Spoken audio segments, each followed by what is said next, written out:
Hello, my name is Danιέλ Sobel.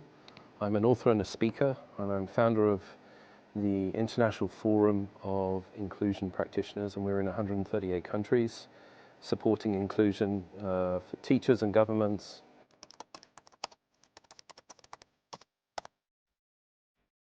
I think emotional intelligence is the most important, and with that you may understand children, but not just children, their parents and other teachers, and have the compassion and develop other skills which are related to that, such as listening skills and communication and knowing what to say, but most importantly, what not to say.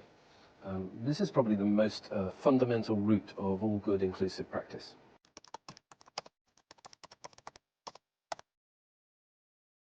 I think having experiences of success is true of any given field, and I agree that I think actually one of the biggest barriers towards inclusion is that it should not be a burden for teachers, or we should not be asking them to do yet more.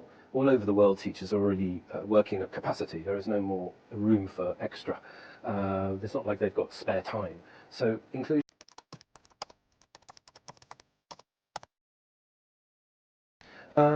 Well, there are many, unfortunately, but there is a couple of things around the world, which is the gap between the aspiration and of the policy and of society, in fact, and then what's happening in reality.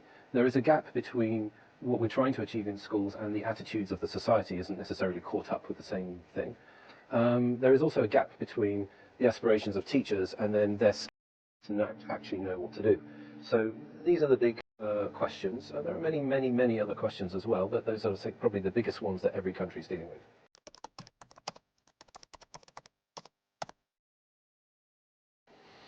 Attitudes of the adults around them.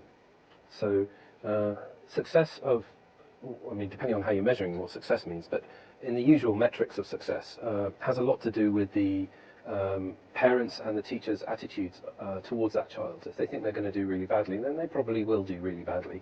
If the teachers and the parents think the child is going to do really well and can do really well, then that is very often borne out, and there's a lot of academic studies to prove that.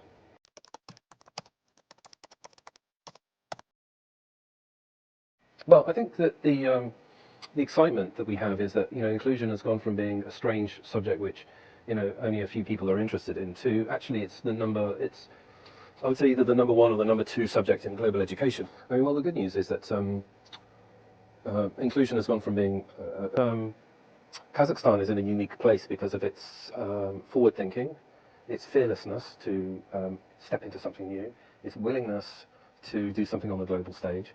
And, you know, I knew this before I asked the education minister here back in November, would you be willing to host the World Inclusion Congress? Because I knew they'd just say yes, because what you need is a country who's just willing to say yes. And that is, I think, for me, I have a very small understanding of Kazakhstan, but that seems to me to epitomize Kazakhstan, the willingness to say yes.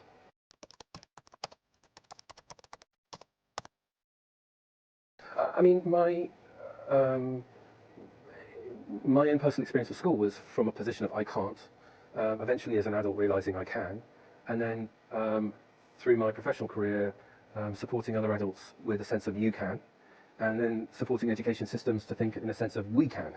So, I mean, that's a very broad summary way of describing it, but I think I grew up with an understanding that I can't. I'm not good enough, wasn't good at school, and actually I was. And realizing that process and helping other people to realize it. So my evolution, personal evolution, has sort of echoed my professional evolution as well.